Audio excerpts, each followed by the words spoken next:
that you're all frozen, it's my turn. So put your signs down, put your hands in your pockets. I have a few things to say. My focus is going to be a little bit different, but I was very happy to have you so well warmed up by Amy and Colin there.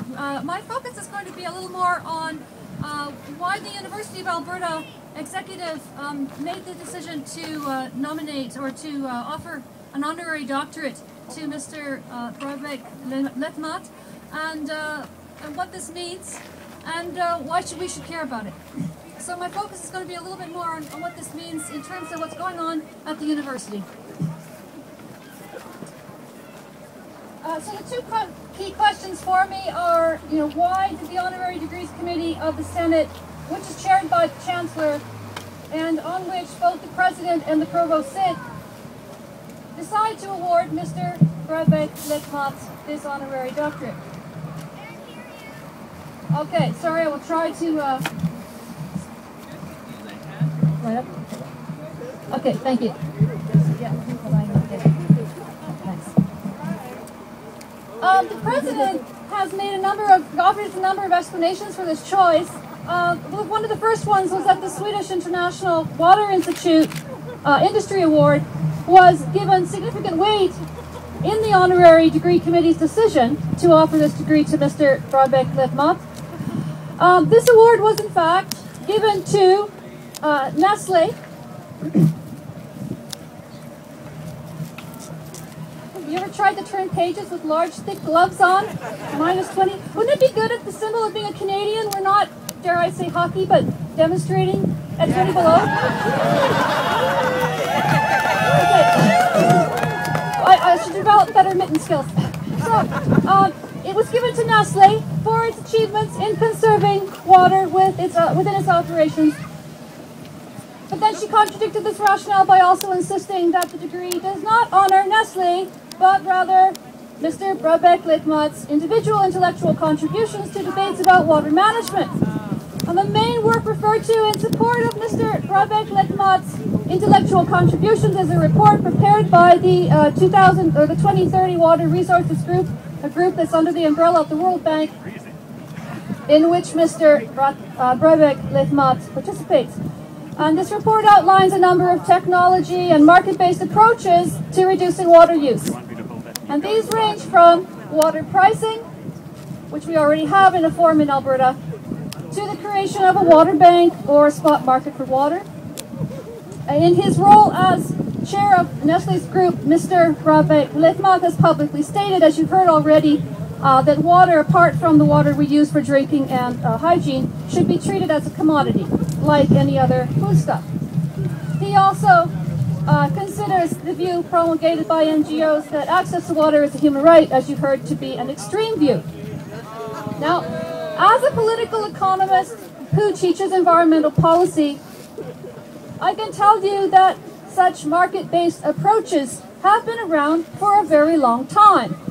Many books and articles have been written by economists that call for the use of price mechanisms to regulate natural resources. Many environmental organizations and even some green parties support these approaches. The key point I want to make here is that Mr. Brabeck-Letmathe's published statements and the World Bank report don't really constitute a substantial body of scholarship or new contributions to debates around the regulation of water. So I think we have to rule out that as an explanation for why he's receiving this doctorate. And so I conclude that the reason for selecting Mr. Brabeck-Letmathe must rest mainly on what the President referred to as, quote, his recent advocacy and leadership calling attention to water issues worldwide that is challenging industry and government to take quick action. And this explanation, in fact, fits better with with the President's statement that awarding the honorary doctorate to Mr. Brabeck-Letmathe serves the purpose of generating debate about conflicting approaches to the management and conservation of an increasingly scarce resource. Of course, it was completely unnecessary to bestow an honorary doctorate on Mr. Brabeck-Letmathe in order to hear his views about water pricing or the creation of water markets. On the other hand, the honor does smooth the way for his involvement in the so-called water initiative and possibly for corporate lobbying of the provincial government with regard to the model it adopts for water regulation. Alright, gotta put my mittens back on before I lose my fingers. Okay. I usually make short speeches, but there just seemed to be a lot to unravel here.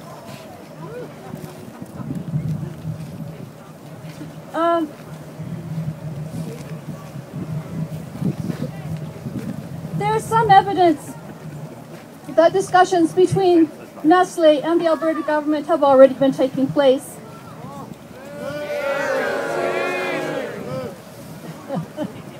Thank you, Greek chorus. Okay, we do know now, thanks to the Council of Canadians, that the President has been putting together something called a water initiative for the University of Alberta, and that Mr. Brabeck-Letmathe and other corporate leaders are being approached to participate in its advisory committee or its advisory board. Now, this was confirmed by the President in her interview with the journal Sheila Pratt on February 27, 28. In that interview, the President also notes that, quote, the provincial government has identified water as one of its key priorities in its economic outlook. So I think we can infer from this that the President wants to position the University of Alberta to receive provincial funding and possibly corporate funding as a global centre for water policy related research. Now we might be forgiven, I think, for asking in the current context of the corporatization of the university,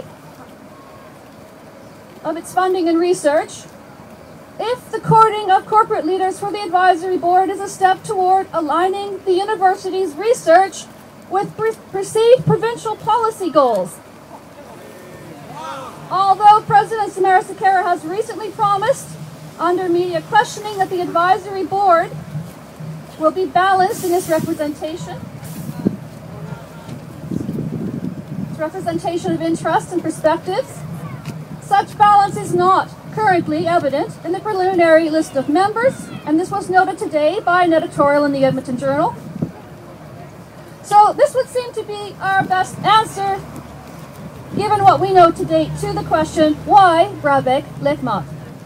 That is, this is an award for corporate leadership for policy innovation, and it's a move to position the university to receive benefits from the provincial government and the private sector. Why is this rationale problematic? Clearly, part of the answer to this is because of Nestle's particular record as a producer of bottled water, its marketing of baby formula in environments that result in infant illness and death, and its labor practices. However, and this is where you might think my views are a little bit controversial, I think there's another answer that is somewhat bigger than Nestle's particular record as a multinational corporation. We have to ask, after all, is Nestle's so much more profit-driven and irresponsible in its social and environmental practices than other multinational corporations, including some that also currently fund research at the University of Alberta?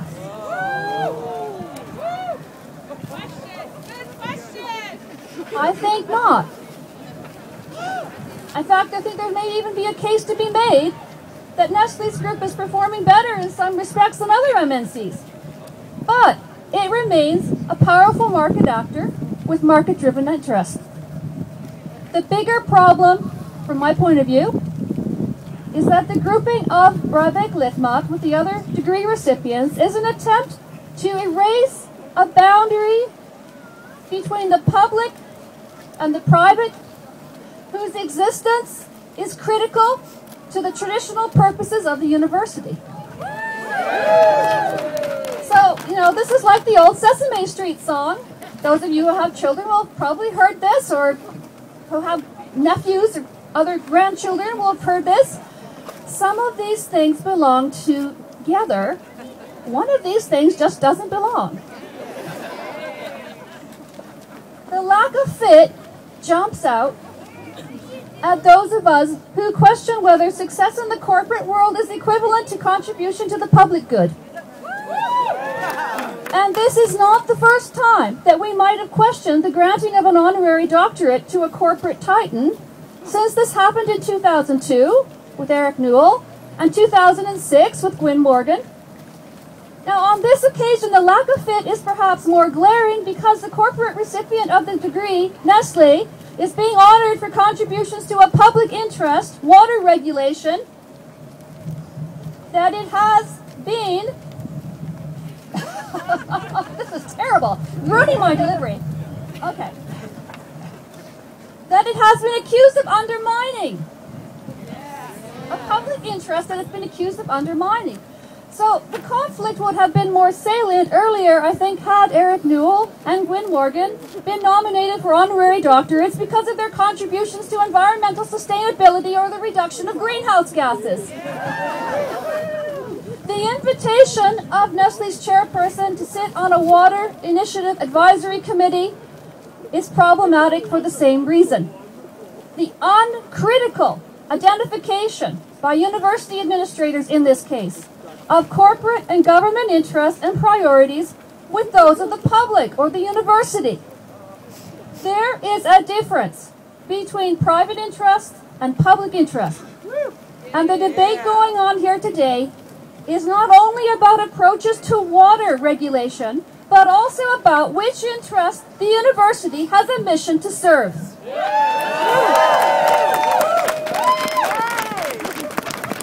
The problem lies, thirdly, in the executive decision-making approach that is used to advance the executive's vision of what the university's priorities should be. In her CBC radio debate with Professor Kaler on February 28, President Samara Sekera insisted that the decision to offer Mr. Brabeck-Letmathe an honorary doctorate of laws was the result of due process. Due process for the President seems to mean the Senate Honorary Degrees Committee, whose membership is secret, reviewed the nominations and made a selection. Does that mean that they are not accountable to the university community for their choices? That members of this community, or those beyond the campus, have no right to question a decision that appears to be a very poor fit with the norms of honorary degree awards? By the way, I'm sure that when Indira suggested that the trouble around this honorary doctorate was being stirred up by activists, what she really meant to say was that she applauded faculty and students for actively exercising citizenship. I'm close to the end. I'm sorry, jump up and down. Shall we not ask whether due process also means due diligence, as in doing one's research, consulting with faculty who might have expertise in the operations of multinational corporations or in food and water policy? Did the Senate committee do this? Might they thereby have avoided bringing highly negative attention from around the world to the University of Alberta? Did they really never consider the possibility that bestowing an honor upon the former CEO and current chair of Nestle's group and for contributions to water management would be viewed as morally questionable, even perverse?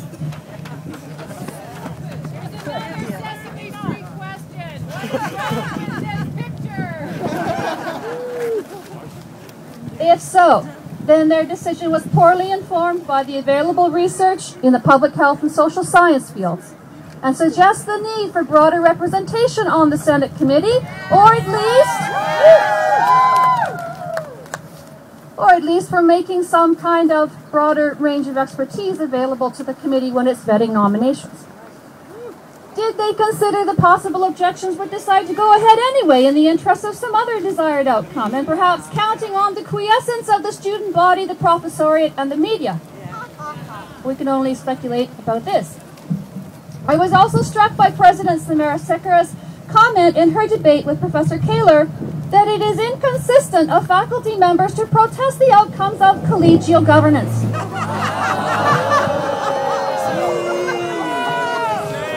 it collegial governance when a group calling itself the university takes a decision, essentially in secret, until the journal interview published on February 27th, to create an initiative and to constitute that initiative's advisory board? Let's stop for a minute and ask ourselves what's really going on here.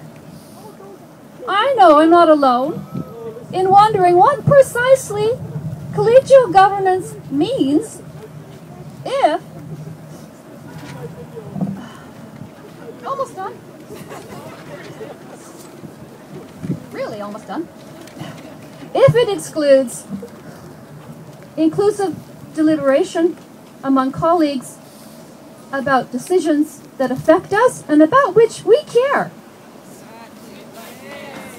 Never mind that the 100 university faculty members identified as doing water-related research appear not to have been consulted about the establishment of this new focus for the university's global profile. What about the rest of the university? What about Alberta citizens? Given the work we do, many of us have ideas about how the university might develop a critical mass of interdisciplinary scholarship in environmental policy questions, of which water is an important nodal point. Why does the executive not begin by soliciting input from those already on the ground, already working here, and connected to broader networks? Why begin by linking the water initiative to the views and practices of corporations like Nestle's? Why not start by bringing your own faculty and students into a conversation about what the university can and should contribute to water policy research? Or for that matter, whether water is the best way to frame current research priorities rather than a more holistic approach, for example, like environmental policy. And why does a university-based water initiative drawing upon 100 or more researchers need an external advisory committee? What is its purpose? What will be its cost?